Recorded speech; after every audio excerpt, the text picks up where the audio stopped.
안녕하십니까. 최노무사의 노동과 정치 76번째 방송입니다. 저는 바로 앞에 74번째 방송에서는 우파의 최종 목표가 자유사회 건설이 되어야 한다라는 말씀드렸고요. 75번째 방송에서는 자유혁명의 단계에 대해서 말씀드린 바가 있습니다. 이 방송에서는 그런 자유사회로 가기 위한 자유혁명을 이끄는 자유혁명가의 자질 혹은 품성에 대한 말씀을 드려보도록 하겠습니다. 저희가 만든 그 우파가 읽어야 할 기본서 25권을 한 권으로 요약한 책을 만들었죠. 그 책의 제목을 자유와 진실로 했습니다만, 그 25권 중에 8이들의 혁명 노름이라는 도서가 있습니다. 서울대 법대 8위 학번인 김영환이 우리나라 주사파의 대부로 불렸고, 우리나라 주사파를 대학 운동권에 퍼뜨린 인물입니다. 그 김영환이 주사파를 우리나라 대학가에 퍼뜨리고 나중에 북한을 방문해서 김일성도 면담하면서 하고 난 이후에 오히려 북한 주민들의 해방 운동을 하는 쪽으로 전향을 했죠. 그런 김영환이 86년도에 강철 서신이라는 팜플렛을 총 6편을 대학가에 퍼뜨렸습니다. 그 중에 한 편은 다른 사람이 썼고 5편을 김영환이 썼는데요. 그 김영환이 그 당시 대학가에 퍼뜨린 강철 서신 6편, 그것이 우리나라 대학가의 주체사상 주사파를 퍼뜨린 가장 기초적인 문건이 되었습니다. 그런데 그때 김영환이 쓴 글들 중에 품성론이라는 게 있습니다. 품성론. 그런 그 공산혁명을 일으키는 혁명가들의 품성이 어떠해야 되는가 하는 것을 기술한 그런 팜플렛이죠.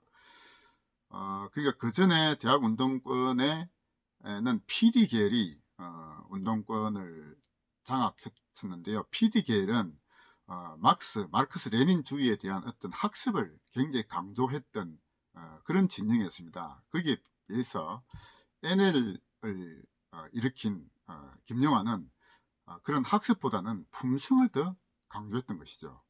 혁명가의 품성으로 김영환이 제시했던 것은 총 5가지입니다. 솔직, 소박, 겸손, 성실, 용감. 이런 그 혁명가의 품성이 혁명을 성공시키는 데 있어서 학습보다도 오히려 더 중요하다 이거죠. 그것이 대중을 이렇게 감동을 주고 대중을 이렇게 함께 모아서 운동을 성공시키는 데 있어서 소중한 혁명가의 품성이다.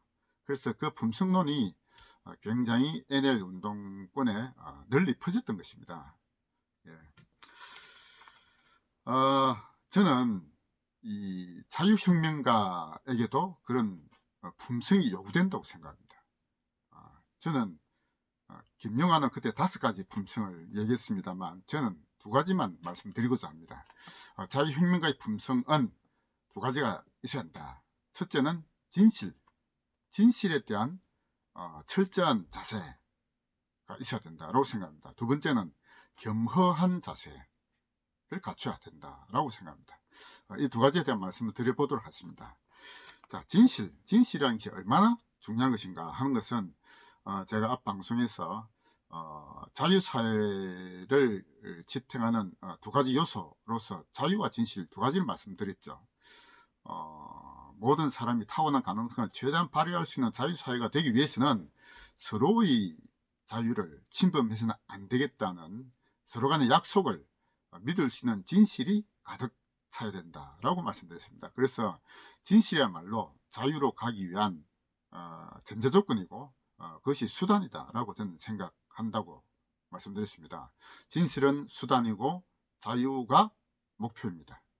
따라서 우리 현실적인 방법론에서는 진실이 가장 중요한 것이죠. 그래서 자유혁명가는 진실을 그 생명으로 삼아야 된다. 저는 그렇게 생각합니다. 그런데 우리 대한민국의 현실을 한번 봅시다. 우리 개개인도 그렇고 우리 사회 전체적으로 봐서 거짓이 너무나 만연되어 있는 사회다 이렇게 봅니다. 국가 형벌 조항들이 너무 많아서 자유를 억압하는 그런 규제와 어떤 억압이 가득 찬 것도 물론 있지만 우리 개개인의 그 심성 속에 거짓말하는 것을 너무나 쉽게 생각하는 게 있습니다. 이것을 저는 뿌리 뽑아야 된다라고 생각합니다. 우리의 거짓말에 대한 자세를 한번 말씀드려 볼까요? 저희가 추천한 도서 중에서 반일 종족주의라는 책이 있습니다. 이영훈 교수팀이 저술한 책인데요. 그 책의 프롤로그에서 이영훈 교수가 그렇게 맨 앞머리에 썼습니다. 우리나라는 참으로 거짓말이 너무나 만연되어 있는 사회다 라고 기술하고 있습니다. 2014년도에 우리나라에서 생긴 위증죄가 있거든요. 위증죄가 일본보다 몇 배냐 인구수를 감안하면은 430배라고 합니다. 위증죄. 다음에 무고죄 있습니까? 무고죄는 일본의 1250배라고 합니다. 뭐 사기도 말할 것도 없고요. 이런 통계 수치에서 나타나듯이 우리 대한민국에는 거짓말하는 것이 너무나 만연되어 있습니다. 범죄 통계에서도 볼 수 있고요. 우리 자신을 생각해 봐도 그렇습니다. 연말정산 때 환급을 좀 더 많이 받기 위해서 영수증을 거짓으로 작성하는 것을 너무나 쉽게 생각합니다. 그래서 발행해 주는 기관 내에서도 그렇게 하는 경우도 많고요.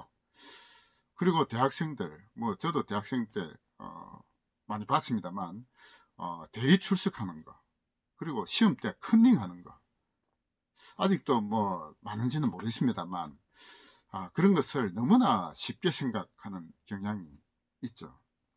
그리고 소송을 한번 생각해 봅시다. 민사에서 소송에서 이기기 위해서 원고와 피고가 거짓말을 너무나 밥 먹듯이 하는 것을 너무나 많이 봅니다. 저는 그 민사조정위원으로 오랫동안 경험했는데요. 민사조정을 하다 보면은 원고와 피고가 서로 간에 자기 주장을 얘기하지 않습니까? 그런데 사실을 가지고 전혀 다른 얘기를 하는 경우가 참으로 많습니다. 둘 중에 분명히 한 사람 거짓말하는 것이거든요. 사실은 하나밖에 없지 않습니까? 사실을 놓고 사실을 서로 간에 인정하고 그 사실에 대한 어떤 법률적인 해석의 차이, 이거는 인정할 수 있겠지만 사실 자체를 놓고 사실이 맞다 틀리다, 이건 그렇다 아니다, 서로 간에 다르게 주장하는 경우를 너무 많이 보았습니다. 변호사에게 소송을 맡길 때도 그런 경우를 많이 보죠.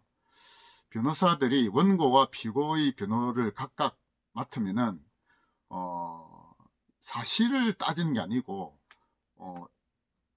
자기에게 맡긴 의뢰인의 그 승소를 위해서 사실을 왜곡하는 경우를 참으로 많이 봅니다. 그런 어떤 거짓에 대한 문화, 거짓을 너무나 쉽게 생각하는 문화가 우리 사회 속에 뿌리 박혀 있고, 이것이 우리 언론도 모두 뒤덮고 있다, 저는 그렇게 보고 있습니다. 박근혜 탄핵 사건만 보십시오. 얼마나 많은 거짓들이 만들어졌습니까? 그런데 그런 거짓의 뿌리는 어디에 있느냐? 저는 좌파의 기만 전술에서 발생됐다라고 생각합니다. 역사적 진실을 이게 왜곡한 사례들이 너무나 많이 있지 않습니까? 김일성이 그 항일 무장 독립 투쟁한 항일 투쟁 그 군사 영웅이다라고 하는 것부터 거짓으로 점철돼 있었다고 봅니다. 그러니까 북한의 역사는 그 뿌리를 제대로 캐보면은 모든 것이 거짓으로 만들어진 그런 역사라고 저는 생각합니다. 우리나라의 좌파들이 그동안 우리나라 근대사회, 현대사에 대해서 거짓으로 만든 그런 어떤 잘못된 프레임들이 얼마나 많습니까? 광우병 사태 때 우리가 절절히 보았습니다. 그 말고도 언론이 거짓을 만드는 것을 너무나 많이 보았습니다. 이런 거짓에 너무나 쉽게 넘어가고, 또 우리들 스스로가 거짓을 너무나 쉽게 인정하는 것을 이제는 뿌리 뽑아야 된다, 저는 그렇게 생각합니다. 그래서 자유형이민가의 자질, 품성 중에 가장 중요한 것이 진실에 복종하는 자세다, 저는 그렇게 봅니다. 거짓을 철저히 외면하고 거짓에 분노해야 됩니다. 그래서 그것이 자유혁명가의 첫 번째 자세가 되어야 되고, 그런 어떤 우리 역사 속에서 역사적 진실을 캐고자 하는 그런 노력들이 반드시 수반되어야 할 것입니다. 그리고 두 번째 품성으로서는 저는 자유혁명가는 겸허한 자세가 되어야 된다, 이렇게 생각합니다. 겸손하고 마음을 비워야 된다는 것이죠. 무엇에 대해서? 역시 마찬가지 진실에 대해서 그렇습니다. 미리 우리가 어떤 것에 대해서 사전에 판단하지 말고 우리 자신이 진실의 모든 것을 드러내두고 진실을 받아들이는 자세가 되어야 된다라고 생각합니다. 알면 알수록 더 모르는 분야가 많아지는 것이 지식의 세계다. 저는 앞에 그렇게 말씀드렸습니다만 진실에 겸허한 자세가 되어야 된다라고 생각합니다. 우리가 어떤 집회나 이런 데 가서 큰 소리 내는 사람들을 많이 보지 않습니까? 그런 분들의 심성 속에 보면은 본인이 생각하는 어떤 판단에 너무나 이렇게 치우쳐 가지고 다른 사람 얘기를 듣지 않으려고 하는 그런 경향을 많이 봅니다. 조금만 깊이 파고들면은 그 근거가 참으로 박약한 것들이 많죠. 깊이가 없는 어떤 정보에 근거해서 마치 그것이 자신의 정확한 판단인 양 고집하는 모습들을 참으로 많이 봅니다. 우파 짓는 인사들도 그런 경우를 많이 보죠. 알면 알수록 더욱더 고개를 숙여야 되는 것이 우파 혁명가, 자유혁명가의 자세가 되어야 된다. 저는 그렇게 생각하는 것입니다. 그런 관점에서 지도자들에 대한 비판도 충분히 허용돼야 된다고 생각합니다. 얼마 전에 제가 강의를 하면서 전관 목사를 비롯한 기독교계가 박근혜 탄핵에 대한 반성과 참회를 해야 된다라는 얘기를 한 적이 있습니다. 그 말을 듣던 청중 중에 어느 한 분이 아주 큰 소리로 이렇게 비난하는 것을 들었습니다. 정관 목사를 비롯한 기독교계도 반성해야 될 점들이 분명히 있지 않습니까? 우리 한국의 위대한 지도자라고 하는 이승만, 박정희 두 분도 잘못한 게 분명히 많죠. 07과삼이라고 하지 않습니까? 공이 훨씬 많지만 과도 분명히 있는 것입니다. 잘못된 점들 다 있죠. 하나도 잘못된 게 없다? 그런 게 어디 있습니까? 박근혜 대통령도 마찬가지입니다. 박근혜 대통령도 잘못한 것이 많다. 저는 그렇게 생각합니다. 그러나 우리 우파진이 가져야 될 자세는 어떤 특정한 인간을 놓고 절대적으로 옳다, 모든 것을 다 옳다고 따라야 한다. 저는 그런 자세는 아니라고 생각합니다. 왜? 그 사람들 하나하나 100% 완벽한 인간은 없기 때문입니다. 모든 것에 완전히 완벽한 인간은 없는 것이죠. 인간은 어디까지나 겸허한 자세가 돼야 되고, 그 순간순간 하는 행동, 말, 그 하나하나를 가지고 판단해야지 그 한 사람이 뛰어나다 해서 그 사람의 모든 것을 다 따라야 한다? 그런 자세는 저는 자유혁명가의 자세는 아니라고 봅니다. 겸허한 자세, 진실에 복종하고 무지한 것을 인정하고 항상 배우려고 하는 마음을 비워야 하는 그런 자세가 되어야 된다. 이렇게 저는 생각하는 것입니다. 그런 인물의 전형으로, 근데 그런 겸허하고 고개를 숙이고 하는 것이 그럼 사람이 약하냐? 저는 그렇지 않다고 봅니다. 그런 사람일수록 정말로 올바른 것에 대해서는 그 끈을 놓지 않아야 되는 것이죠. 본인이 생각하고 본인이 자신의 것을 받아들이는 그런 이념적 진실에 대해서는 철저하게 목숨 걸고 투쟁해야 되는 것입니다. 그런 것이 진정한 자유혁명가의 자세다. 저는 그렇게 생각합니다. 그래서 그런 분의 한 전형으로 저는 김재익을 생각합니다. 저희가 만든 기본수의 25권 중에 김재익 평전이라는 책이 있습니다. 그 김재익 평전에 나타나 있는 김재익이라는 인물을 한번 돌이켜 보면은 김재익은 참으로 겸손한 인물이었습니다. 모든 사람 앞에 고개 숙이고 겸손하고 이런 자세를 보였다고 합니다. 그를 만나는 아는 모든 사람들은 그 점에서 김재익을 아주 높게 평가를 하고 있습니다. 그러나 그 김재익이 우리나라를 번영의 길로 바로잡기 위해서 가졌던 신념, 그 신념에 대해서는 결코 굽히지 않았습니다.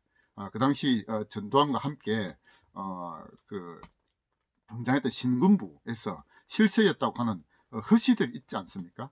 그런 그 허시들과의 어떤 그 싸움에서 김재익은 결코 물러나지 않았습니다. 시장 경제를 도입하고자 하는 그 김재익의 그 신념, 시장 경제에 대한 신념, 거기에 대해서는 결코 물러서지 않았던 인물이 김재익입니다. 예, 그래서 저는 이 자유혁명가의 길은 가져야 된 품성은 첫째, 진실에 대한 복종한 자세, 그리고 어디까지나 겸허해야 되는 자세라고 생각합니다. 감사합니다.